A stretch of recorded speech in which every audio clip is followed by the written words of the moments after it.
दोस्तों ये सामने वीडियो आप देखें, ये डॉक्टर जब हड्डी को जो है ना बनाते हैं और उसको सेटिंग करते हैं, जो हड्डी टूट जाती है तो फिर किस तरह करते हैं। आप लोग इस वीडियो में देखें, आपको अंदाज़ा ज़रूर हो जाएगा कि ये किस तरह काम करते हैं।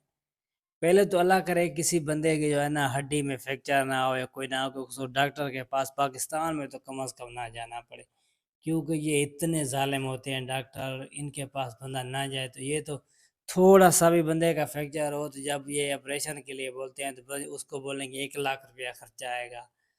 तो गरीब बंदा जब होगा तो वो फिर क्या करेगा?